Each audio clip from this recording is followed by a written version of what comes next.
Totally understand. And here's another tip for the listeners right here. Another good one for what you're talking about.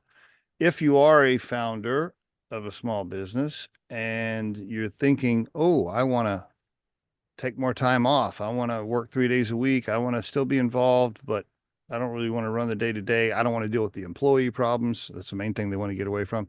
Right. Yep. They want somebody to come in and run it. I see this all the time. They'll try it and then they'll bring somebody in, but then they do the seagull management, right? The whole Right. the fly in, the shit on things for a day or two, and then they disappear for 3 days, and then they'll fly back in, and you've been trying to do stuff with the team. They crap all over it. They spin people in different directions. They leave. You're having to clean it up.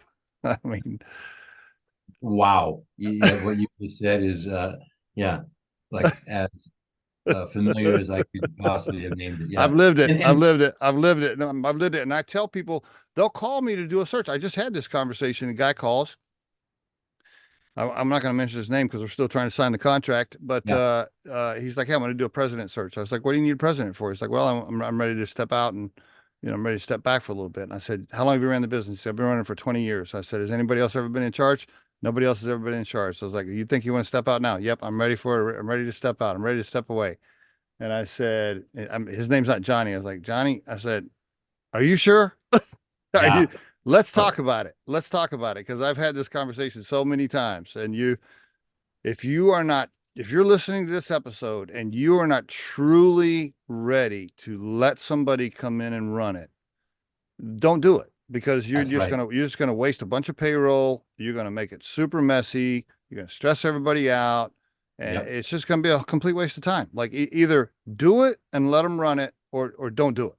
Because if you Yeah. try to do it halfway, it's just gonna be all fucked up. So, Well, yeah, and because if I'm coming in legitimately to help run the business or run the business, and I don't have any authority because right. the owners are maintaining decision-making authority, That's then right. it basically neuters me, right? I mean, That's right. you That's right. can't do anything, and then you become more or less, that yes man, just kind of executing whatever it is, and I that's not what I signed up for, right? No. So anyway, I think your advice is spot on, and there are a lot of people in that place who have Totally. been running a company. They don't want to sell. They want to have somebody run it. They kind of want to go vacation more. And I've seen places where that does work. So I don't want to say that it doesn't work, but you really have to set yourself up thoughtfully to make Yes. it work. That is correct. You really got to have parameters. You got to have some guidelines. Absolutely. Like, hey, let's have a discussion. Look, when you come back in after being gone for 3 days, don't just start walking around to people's desks and giving directives and Right. stuff. If you want to go around and talk to people and ask questions and gather information, that's cool. But before you start giving out orders, come back to my office and let me Yeah. take care of that piece.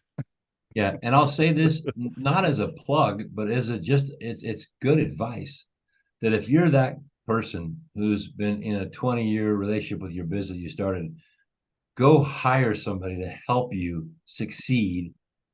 And Great point. because that money you invest in that partnership Great point. will will pay off in dividends it's multiples of what you'll pay out. Totally agree. Multiples upon multiples upon multiple. That could be a psychologist, it could be an executive coach, it could be a consultant, it could be I can give you 5 or 6 different names to put on it. But get yourself somebody in your ring that you can talk to and process with so it Yep. doesn't have to be done with the person you hire to run your business. Great point. That's a perfect way for us to start to wrap this up. And by the way, that person is Mark Musselman. That's who you need to call, mx5consulting.com.